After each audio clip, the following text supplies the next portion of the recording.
Salut à tous et bienvenue sur Diamond Digital. Après avoir vu les ACL standards et les ACL étendus, il est temps de parler d'un sujet très important. Les erreurs et pièges les plus courants avec les ACL Cisco.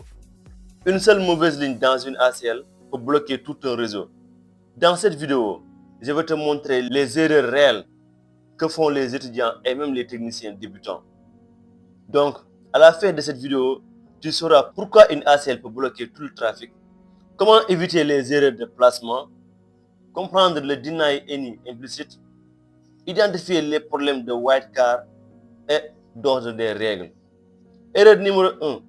Oubliez le deny any implicite. Sur Cisco, toute ACL se termine automatiquement par deny IP any.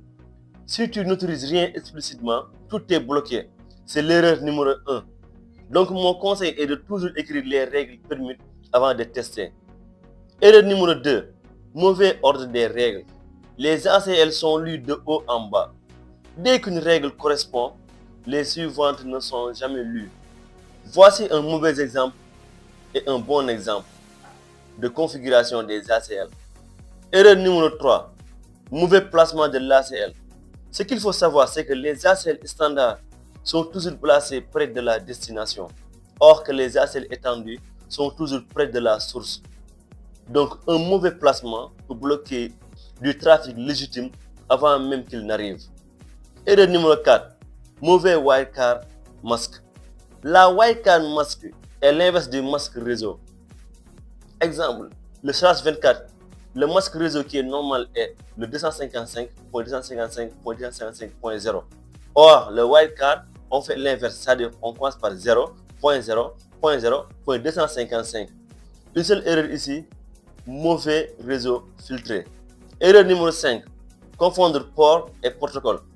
Les ports s'utilisent seulement avec TCP, UDP. Par exemple, une fausse commande, c'est de mettre permit IP any equal 80.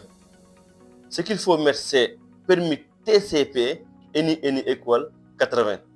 Il faut mettre le port, le numéro de port. Erreur numéro 6. Se tromper de sens in ou out.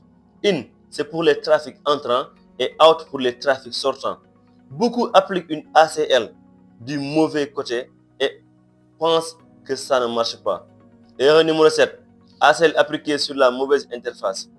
Une ACL peut être parfaite, mais appliquée sur la mauvaise interface. Toujours vérifier avec la commande show IP interface. C'est utile. Donc, de ce fait, je vous donne une méthode de dépannage d'ACL très simple. Quand une ACL ne fonctionne pas, vérifie toujours le placement, le sens in ou out, l'ordre des règles, les wildcard masques et les compteurs de paquets. Les commandes utiles pour cela, c'est juste le show access list pour vérifier la configuration des listes d'accès.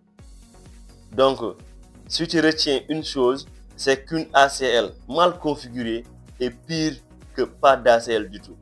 Il vaut mieux ne pas avoir une ACL plutôt qu'une mauvaise ACL. En maîtrisant ces erreurs et pièges, tu fais déjà la différence entre un débutant et un vrai technicien réseau. Dans la prochaine vidéo, on passe à un autre pilier fondamental. Donc continue à nous suivre. Like, abonne-toi à Diamond Digital et partage cette vidéo à toute personne qui galère avec les ACL. Merci et à bientôt pour une nouvelle vidéo. Ciao.